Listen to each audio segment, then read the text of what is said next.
Les mots que Davis a dit quand Anne est née étaient choquants. Oh, quel dommage. Elle ressemble à Betty. Pauvre fille. Je ne pouvais pas croire que ce sont les mots qu'il dirait sur notre nouveau-né. Davis devait vraiment être après l'argent dès le début. Comme si c'était le problème de quelqu'un d'autre. Il m'a dit ça alors que je luttais avec l'éducation de l'enfant. Les bébés sont difficiles, n'est-ce pas? Juste en regardant tout en sirotant un verre. Depuis ce jour, jusqu'à présent, Davis n'a montré aucun intérêt pour la garde des enfants. Tu es inutile, tu ne t'occupes même pas des enfants. Tu vas ressentir. Donne-moi 50 000 $ de pension alimentaire. Davis a ri aux éclats avec Eileen. Je tremblais de rage que je n'avais jamais ressenti auparavant. Que pense-t-il des enfants? Je ne remettrai jamais Anne à un homme comme ça. Il peut continuer à fuir la réalité, prendre la voie facile et être gagacé. Le monde ne se déroule pas toujours comme on le souhaite. Je déteste briser ta bulle céleste, mais tu vas droit en enfer. Mon nom est Betty White, une femme au foyer de 43 ans. Je vis avec mon mari et notre fille, qui est née il y a 2 ans. J'ai rencontré Davis, mon mari, à la réception d'un mariage d'un ami il y a 3 ans. Je suis romancière bien que peu connue. En raison de ma profession, je mène une vie assez isolée, et étant timide, j'étais un peu dépassée par l'atmosphère décontractée de la réception. Je me dirigeais vers la sortie, essayant de partir discrètement, quand j'ai été abordée par un homme nommé Davis, qui est devenu plus tard mon mari. « Et tu pars ?» Ma première impression de lui était qu'il semblait sincère. Apparemment, Davis se sentait aussi mal à l'aise à la réception et s'ennuyait. C'est ainsi que nous avons commencé à communiquer et avant que je m'en rende compte, nous sortions ensemble. En étant avec lui, j'ai réalisé que Davis était un peu naïf ou déconnecté du monde. Un jour, Davis a dit « Mes parents me disent de devenir indépendant. J'ai vécu à l'étranger, donc je ne peux pas faire autrement, n'est-ce pas? Je suis toujours pas habitué à la vie ici, donc c'est effrayant. Davis était plus jeune que moi, mais il avait déjà 35 ans, un adulte à part entière. Même s'il avait vécu à l'étranger, je pensais qu'il était trop dépendant. Cependant, l'innocence et la naïveté de Davis ont suffi à éveiller mes instincts maternels. Avant que je m'en rende compte, j'avais invité Davis chez moi et nous avions commencé à vivre ensemble. Ma maison était construite comme une maison à 2 familles, avec le premier étage comme mon espace de travail et le deuxième étage comme notre espace de vie. C'était à peu près à l'époque où Davis s'était installé chez moi. Salut, mon père a dit qu'il nous donnerait 3 500 $ si nous avons un enfant, alors marions-nous. Il m'a proposé avec la même décontraction que s'il suggérerait un voyage au spa. N'ayant presque aucune expérience en amour, je me suis demandé si c'était comme ça que ça devait se passer. Et j'ai accepté sa proposition. Peu de temps après, je suis tombée enceinte. Étant à 40 ans, il y avait beaucoup de choses dont je devais être prudente. Comme je venais de terminer un roman feuilleton, j'ai décidé de faire une pause dans mon travail pour Davis et son enfant. 2 ans se sont écoulés depuis la naissance de notre fille Anne. Anne a commencé sa terrible période des 2 ans, et elle pleure et dit non à tout. Je pensais que c'était une partie de sa croissance, et j'ai tout essayé pour garder Anne heureuse. Betty, Anne est trop bruyante et je n'arrive pas à dormir. S'il te plaît, calme-la, a dit Davis en apparaissant dans le salon. Il était juste passé 20 heures. Davis était sorti boire avec ses collègues jusqu'au matin, et était ensuite allé directement au travail, du moins c'est ce qu'il a dit. Il prétendait être tellement fatigué qu'il ne pouvait pas s'empêcher de dormir. Désolé, je pense qu'elle va bientôt se calmer. Je voulais blâmer Davis d'être sorti boire sans rentrer à la maison, mais calmer Anne était ma priorité absolue. Si je pouvais calmer Anne, Davis serait aussi satisfait. Ça doit être agréable pour toi, Betty, de rester à la maison tout le temps sans travailler. Tout ce que tu as à faire, c'est les tâches ménagères et la garde des enfants. Et moi, je travaille dur tous les jours. Avec ça, Davis est retourné dans la chambre. Je ne sais pas où il a entendu cette phrase, mais c'est devenu sa phrase fétiche récemment. J'en avais marre de ces mots clichés qu'un père qui ne participe pas à la garde d'enfants dirait. Quand Davis a appris que j'étais enceinte, il était aux anges. Oui, tu l'as fait, Betty. Nous venons de recevoir 3 500 $ là. J'aurais préféré ne pas entendre ces mots, mais Davis a rapidement annoncé la grossesse à ses beaux-parents et a reçu l'argent. Il était aussi heureux que s'il avait reçu une prime, mais le bon sens aurait dit que c'était un cadeau de ses beaux-parents. Normalement, cet argent aurait été utilisé pour des choses comme des vêtements de bébé ou du lait, mais Davis l'a mis dans sa poche sans hésiter. Malgré tout, j'ai préparé un cadeau de remerciement pour mes beaux-parents avec mon propre argent. Davis, pour le meilleur ou pour le pire, est naïf et manque de bon sens. En plus de cela, il semblait avoir un manque significatif d'empathie. Quand Anne est née, ce sont les tout premiers mots qu'il a prononcés. Oh, quel dommage! Elle ressemble à Betty. Pauvre fille, je n'arrivais pas à croire que ce sont les mots qu'il dirait à propos de notre nouveau-né. Davis devait vraiment être après les $3500 dès le début. Comme si c'était le problème de quelqu'un d'autre, il me dit ça alors que je lutte avec la grossesse. Les bébés sont difficiles, n'est-ce pas? Et tout ce qu'il fait, c'est regarder, en sirotant, son verre. Depuis ce jour-là jusqu'à présent, Davis n'a montré aucun intérêt pour la garde d'enfants. Un jour, je devais rencontrer quelqu'un pour le travail. Bien que j'étais en pause, je voulais me préparer pour mon retour en discutant des projets futurs avec mon éditeur. En entendant cela, Davis a dit quoi? Avec qui vas-tu te rencontrer? Laisser ton enfant derrière comme ça? Ne penses-tu pas que c'est pitoyable? Tu es une terrible mère, la pire? C'est ce qu'on appelle un échec en tant que mère. C'était dur. Même moi, j'ai dû argumenter contre les paroles de Davis. Alors, pourrais-tu garder Anne pour moi? Je suis sûre qu'Anne préférerait être avec son père plutôt que d'aller chez ses grands-parents. Le visage de Davis s'est tordu de mécontentement évident. Ne plaisante pas avec moi. Pourquoi devrais-je passer du temps avec l'enfant? Je suis occupée. J'ai pas le temps de jouer avec l'enfant. Occupée, mais probablement juste pour aller jouer au jeu d'argent ou quelque chose. J'ai été dégoûtée par les paroles de Davis et j'ai décidé de laisser Anne avec mes parents comme prévu. La maison de mes parents est un peu loin, donc mon père est venu la chercher en voiture. Cependant, comme mon père boit toujours pendant la journée, j'ai dû aller la chercher moi-même. Après avoir terminé ma réunion le soir, je me préparais précipitamment pour aller chercher Anne. Puis de manière inhabituelle, Davis est apparu dans le salon. Il est probablement perdu et a manqué d'argent plutôt. J'ai pensé que, en tant que père, même imparfait, je voulais qu'il fasse au moins ça. Timing parfait. Je vais chercher Anne maintenant. Parce qu'il est tcha.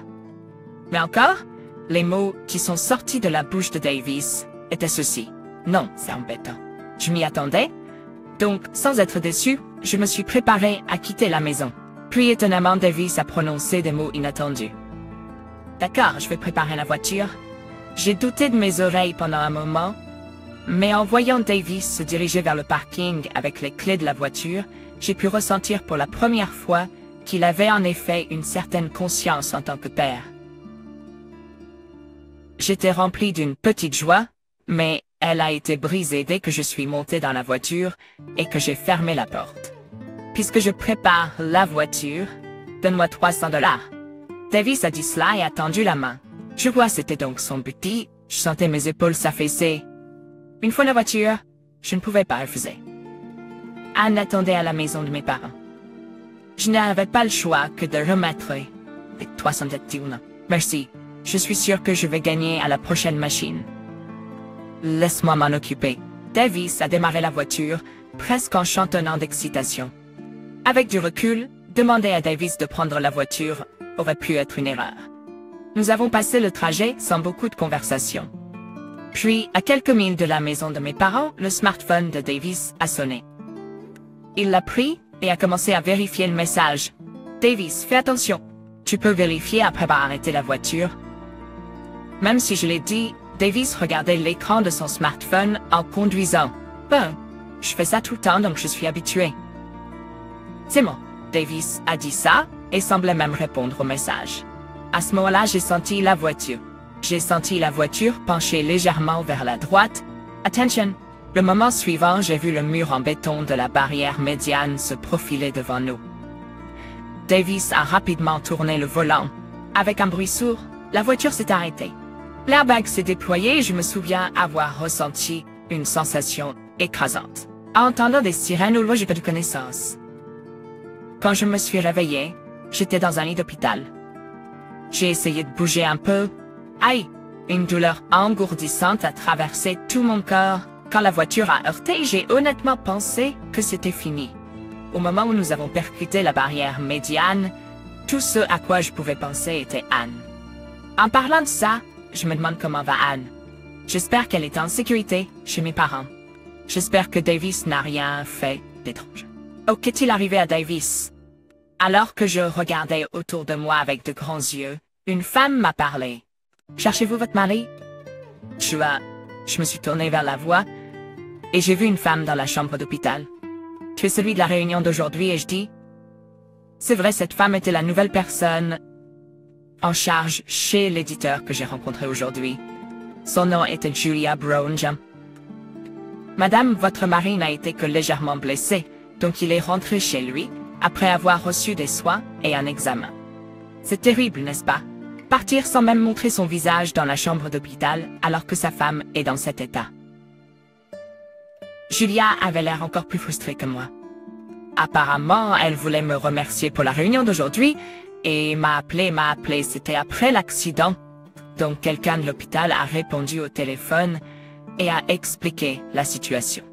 Le personnel de l'hôpital a dit qu'ils m'ont demandé si c'était ok de dire à Julia ce qui s'était passé. Même si j'étais à peine conscient, j'ai hoché vigoureusement la tête. « Tu es trop dévoué à ton travail » a dit Julia en riant. « Votre enfant est en sécurité chez vos parents, donc ne vous inquiétez pas. Et si cela ne vous dérange pas, puis-je vous aider pendant votre séjour à l'hôpital ?» Je savais que je ne pouvais pas compter sur Davis, donc l'offre de Julia était la bienvenue.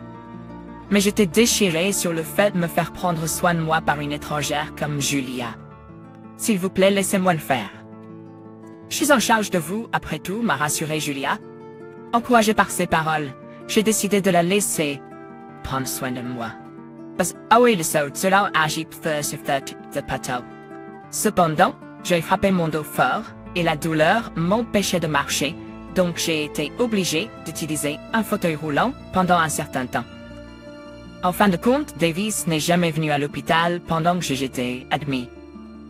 Il m'a seulement envoyé un email de temps en temps pour demander de l'argent, transférer $300, disait son email. Lorsque j'ai été libérée de l'hôpital, c'est mon père qui m'a ramené chez moi. J'ai pu récupérer Anne en même temps. Mes parents à la maison ont dit qu'ils étaient prêts à garder Anne pendant un certain temps, compte tenu des circonstances. Mais je ne pouvais pas les laisser faire ça. Je voulais passer du temps avec Anne aussi. Davis est là, donc ça ira et je rassurais mon père. Mais même après avoir dit cela, son visage avait l'air insatisfait, comme s'il ressentait quelque chose de bizarre. Quelque chose n'allait pas, mais il n'a pas creusé plus loin et a dit « Si quelque chose arrive, faites-le moi savoir » et est parti. Heureusement, ma maison était conçue avec un accès sans barrière au premier étage, en envisageant la possibilité de vivre avec mes parents à l'avenir. Je l'utilisais comme espace de travail, mais depuis mon mariage et ma pause, j'avais principalement vécu au deuxième étage. Je travaillais la nuit au premier étage, donc j'avais de la literie et d'autres nécessités là-bas. La chambre au premier étage était spacieuse et avait moins d'objets, et comme elle était sans barrière, je me sentais en sécurité en laissant Anne y jouer, dans une certaine mesure. J'ai déplacé mon corps du fauteuil roulant et j'ai réussi à m'asseoir sur le canapé. Cela était possible grâce à l'implication active de Julia dans ma rééducation. Anne m'a remarqué assis sur le canapé et est venue au cours. « Maman, est-ce que ta jambe te fait mal ?» Anne a demandé. « Je vais te masser » a-t-elle dit en caressant ma jambe. Je ne pouvais m'empêcher de ressentir de l'amour pour Anne et je l'ai serrée fort dans mes bras. Comment Davis peut-il ne pas chérir une enfant si douce et adorable? Je suis vraiment reconnaissante du fond du cœur qu'Anne n'était pas dans la voiture de Davis cette fois-ci. Je suis vraiment contente d'avoir été la seule gravement blessée. Je ressentais une émotion sombre envers Davis qui montait en moi. Pour mon bien et surtout pour celui d'Anne, j'avais commencé à réfléchir à ma vie future avec Davis. Le lendemain de ma sortie de l'hôpital, Davis est venu dans la chambre du premier étage. Il avait un pansement sur le front, peut-être dû à la blessure qu'il a subie dans l'accident. Waouh, je ne savais pas que ça faisait partie de ma maison. Je pensais que c'était juste un immeuble d'appartement à 2 étages, ai-je dit. Ce n'est pas déraisonnable de le penser, puisque la maison a des entrées séparées pour le premier et le deuxième étage, ai-je ajouté. Je lui avais informé par email que je sortirais de l'hôpital hier, mais je suppose qu'il n'a pas été surpris que je ne sois pas retourné au 2e étage. Il s'en fichait probablement. C'est un homme qui n'a aucun intérêt pour ce qui l'entoure. J'ai regardé Davis un peu abasourdi et j'ai remarqué une jeune femme inconnue derrière lui. Elle avait l'air très jeune, environ 20. Oh, c'est Eileen. Elle est jeune et mignonne, n'est-ce pas? Une grande différence avec toi, dit Davis. Désolé de te l'annoncer comme ça, mais je veux que tu quittes cette maison. Je vais épouser Eileen, a-t-il continué. J'ai été stupéfaite par cette demande soudaine, mais dès que j'ai vu cette jeune femme, j'ai imaginé la possibilité. Et puis Davis a commencé à parler de quelque chose de complètement déraisonnable. Tu sais, quand j'y pense, j'ai eu cet accident parce que je conduisais pour ton service, n'est-ce pas? Donc je suis la victime qui a été prise dans tout ça. Tu es le coupable. Ta blessure est peut-être de ta faute, mais la mienne est totalement un dommage collatéral, donc je vais te demander une compensation, a-t-il dit. J'étais sans voix. Je voulais jeter un coup d'œil dans la tête de Davis pour comprendre comment il pouvait avoir une telle idée. Ouais. En plus, Eileen est infirmière, une grande différence avec toi qui est sans emploi. Elle travaille, donc elle n'hésite pas à dépenser de l'argent, comme toi, a-t-il ajouté. C'est la meilleure femme. Davis a dit ça et a serré Eileen dans ses bras. Je n'ai ressenti aucune jalousie, juste un sentiment étrange. Et puis, Davis a dit quelque chose d'outrageux. Et je vais prendre Anne. Tu reçois une sorte d'allocation si tu as un enfant, n'est-ce pas? Betty, tu es sournoise, tu gardes un si bon plan secret. Les enfants peuvent être étonnamment utiles. Tu laisses Anne chez tes parents tout le temps, n'est-ce pas? Tu es une terrible mère. Maintenant que tu es en fauteuil roulant, j'aurai certainement la garde. Si je n'étais pas en fauteuil roulant, j'aurais peut-être levé la main sur Davis. C'est à quel point ce qu'il a dit est absurde. Je ne pouvais pas arrêter le tremblement dans mes poings serrés sur mes genoux. Anne semblait sentir quelque chose et s'accrocher à moi. Une personne inutile qui ne s'occupe même pas de l'enfant. Divorce. Payez-moi $50,000 en compensation. Davis riait aux éclats avec Eileen. Je tremblais de rage comme jamais auparavant. Que pense-t-il de notre enfant? Je ne remettrai jamais Anne à cet homme. Il peut continuer à fuir la réalité, prendre la voie facile et être un enfant gâté. Le monde ne fonctionne pas comme tu le veux. Je déteste te faire redescendre de ton nuage, mais je vais m'assurer que tu tombes tout droit en enfer. Pardonnerai jamais. Ignorant les 2 idiots qui riaient bruyamment sans lire l'ambiance, je suis allé à mon bureau au travail et j'ai sorti une feuille de papier. Puis je l'ai remise à Davis. Tiens, voici les papiers de divorce. Davis a paru stupéfait pendant un moment, puis a ri à nouveau. Ça a été rapide, comme toi. Assure-toi de m'envoyer $50,000. Cet homme n'a que d'argent. J'ai soupiré le plus profond soupir de ma vie. D'accord, 50 000, c'est ça. Nous devons préciser dans les documents à quoi sert l'argent. Donc c'est pour la compensation parce que l'accident était de ma faute, n'est-ce pas? Davis, heureux de recevoir l'argent, a vigoureusement hoché la tête. C'est vrai, j'ai eu l'accident à cause de ta négligence. D'accord, j'enverrai le document officiel plus tard. Alors assure-toi de le signer avec les papiers de divorce. Et je m'occuperai d'Anne. Je ne te donnerai pas la garde. C'est non négociable, j'ai dit, regardant sérieusement dans les yeux de Davis. Pressé par ma détermination, Davis a dit ceci. D'accord, j'abandonnerai Anne. Maintenant que j'y pense, elle ne m'aime pas du tout. Et elle n'est pas mignonne. Je ne te l'ai pas dit, mais Eileen est enceinte, donc j'ai pas besoin d'Anne. Je vais recevoir $50,000 supplémentaires de mon père. Est-ce qu'il pense même à comment Anne se sent en étant appelée pas mignonne par son père? Je ne voulais pas qu'Anne entende encore les mots durs de Davis, alors je l'ai encouragée à retourner dans sa chambre. Davis, es-tu vraiment sûr de ça? J'ai demandé à Davis une confirmation finale. Fine? Bien sûr, je suis sûr. Betty, je vois toi de quitter cette maison et transférer les 50 000 $ dès que possible. Davis et Eileen ont dit ça et sont retournés dans la chambre du deuxième étage. Chaplain, Anne est venue en courant vers moi et s'est accrochée à moi. Non, Anne et moi sommes toujours ensemble. Anne avait l'air anxieuse. Je l'ai serrée fort dans mes bras pour la rassurer. Tout va bien. Nous serons toujours ensemble. J'ai décidé de rester avec mes parents pendant un moment avec Anne. J'ai déplacé le bureau de travail et tous les autres meubles au premier étage vers un autre endroit. Après un moment, j'ai reçu un document de compensation signé et les papiers de divorce de Davis chez mes parents. Il est vraiment un homme naïf et direct. Sa franchise faisait partie du charme qui m'a attiré vers lui, mais maintenant il ne reste plus aucune trace d'amour. Je peux l'envoyer en enfer sans pitié.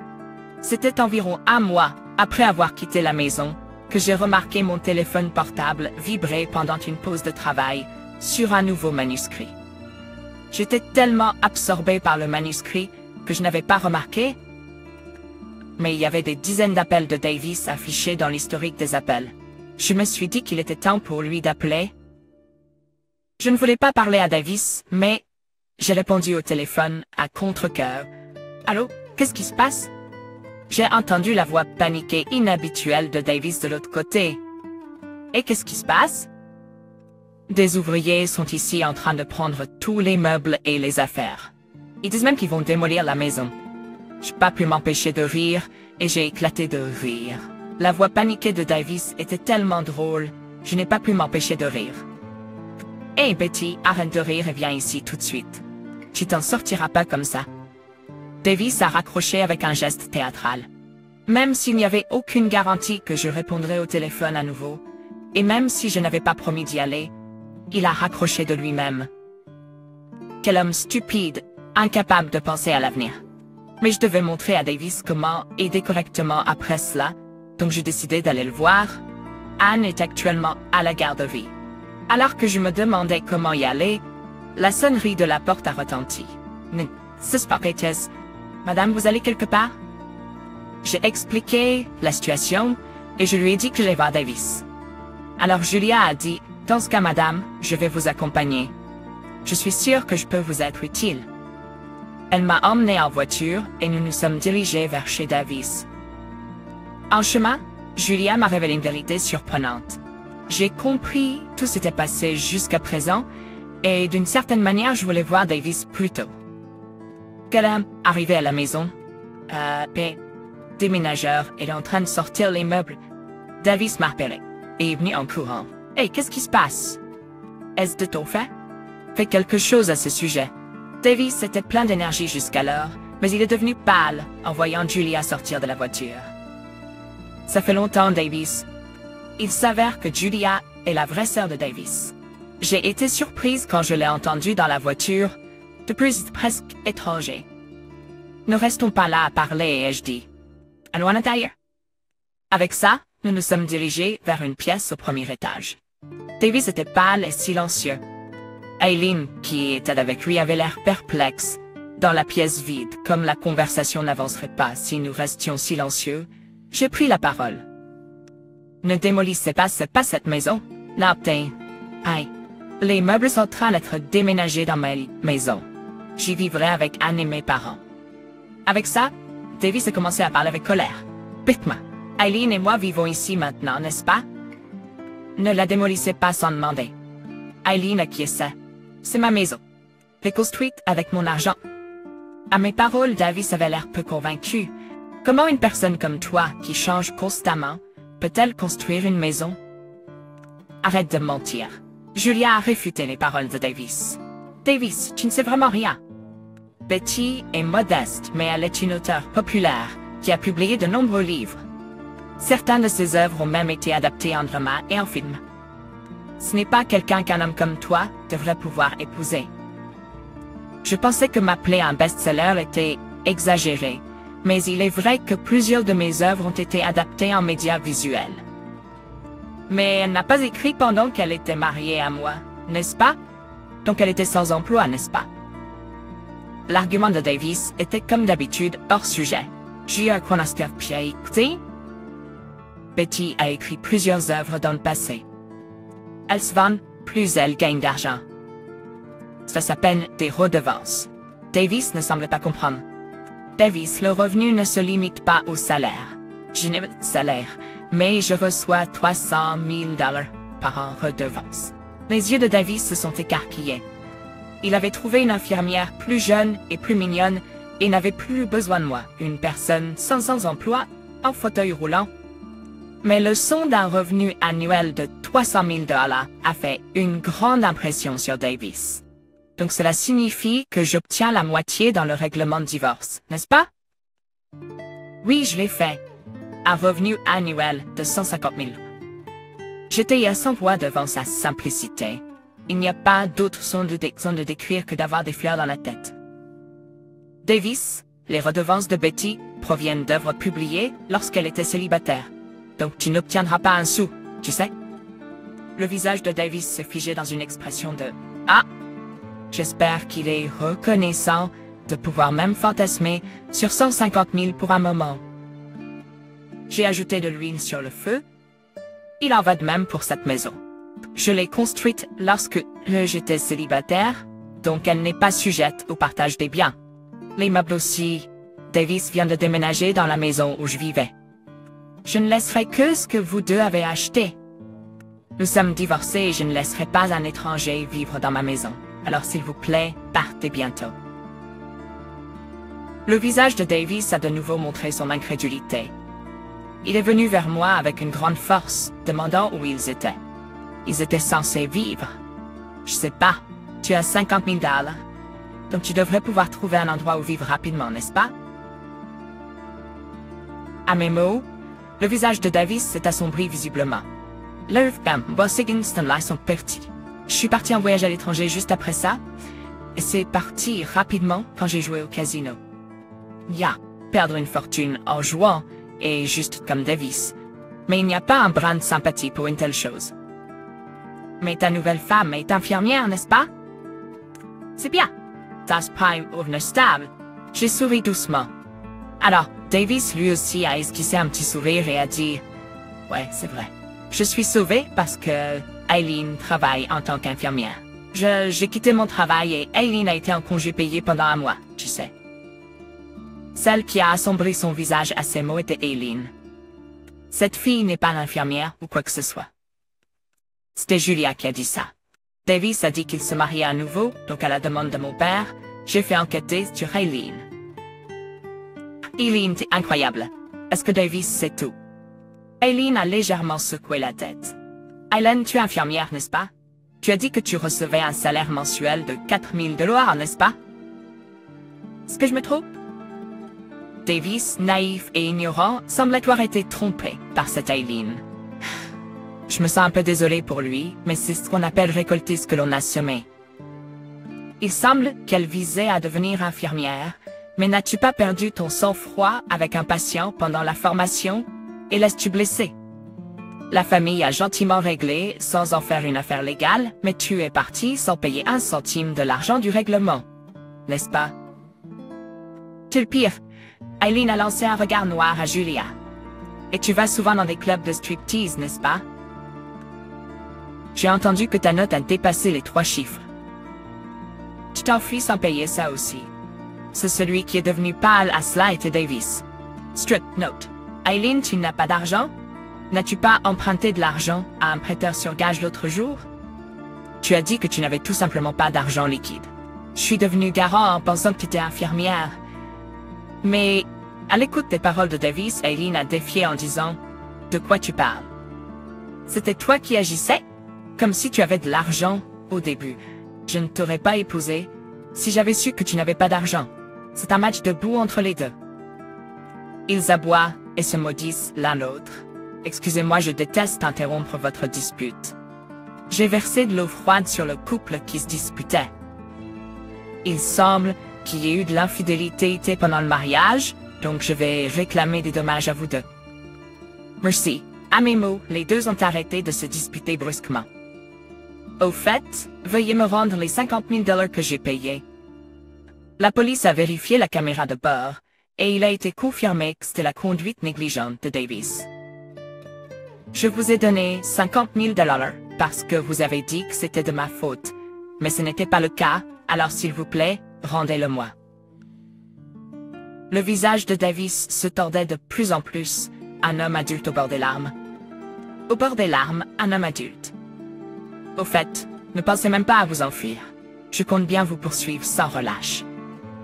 Julia a également contacté la famille du patient, le club de striptease et le prêteur sur gage auprès duquel vous avez emprunté, ainsi que votre lieu de résidence.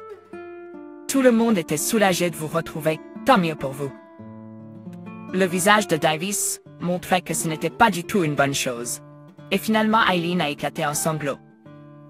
Finalement, tous les biens ont été déménagés de la maison, et seule la voix pleurante d'Eileen résonnait. C'est le 7e mariage d'Eileen, murmura Julia en vérifiant le manuscrit. J'ai failli faire tomber la tasse de thé que je tenais.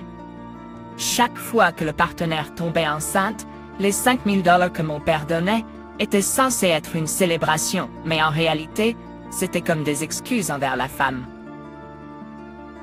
Davis a mal compris, pensant qu'il recevrait 5 000 $ si un enfant naissait. Comment une telle méprise a-t-elle pu se produire? J'ai baissé la tête avec consternation. Julia a dit qu'elle avait abandonné le Davis irresponsable et avait coupé les ponts avec lui. Mon père a envoyé Davis à l'étranger parce qu'il prend le mariage et la naissance à la légère. Il était surveillé à l'étranger pour ne pas faire de bêtises, mais j'ai été surprise qu'il ait rencontré Betty lorsqu'il est revenu aux États-Unis. C'est difficile à croire, mais Davis semble avoir 6 enfants, dont Anne. La famille a dû nettoyer après lui à chaque divorce, mais il semble avoir complètement perdu patience avec l'incident d'Eileen. Eileen n'était même pas enceinte au départ. Il semblait que ce soit un mensonge, juste pour obtenir les 5 000 $. J'ai été stupéfaite de voir les publications sur les réseaux sociaux d'Eileen sur son séjour à l'étranger, où elle buvait, fumait et faisait même du saut à l'élastique. En fait, mon père, mon mari et moi sommes de grands fans de Betty, donc lorsque nous avons appris que Davis allait se marier, nous étions vraiment heureux, mais en même temps, nous étions très inquiets. Je suis désolée de ne pas m'être immédiatement identifiée comme votre sœur lorsque vous avez eu l'accident à cause de Davis. Je ne voulais pas être détestée. Au lieu de Davis, je voulais vous servir de tout mon cœur. J'espérais qu'en étant avec Betty, Davis deviendrait une personne décente. Mais finalement, j'ai causé des ennuis. Je suis vraiment désolée.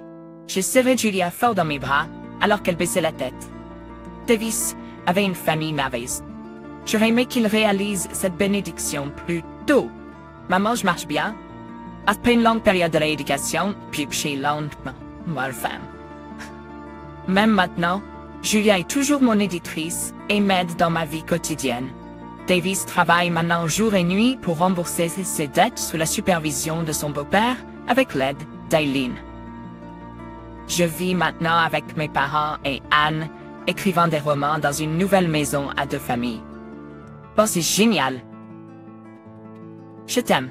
Anne a embrassé ma joue. Je serrai Anne fort dans mes bras. J'ai un travail que j'aime. Et ma chère Anne, c'est le paradis pour moi.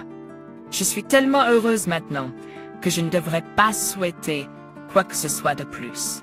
Merci d'avoir regardé la vidéo jusqu'au bout. Si vous vous êtes identifié au contenu, veuillez laisser une note positive et un commentaire.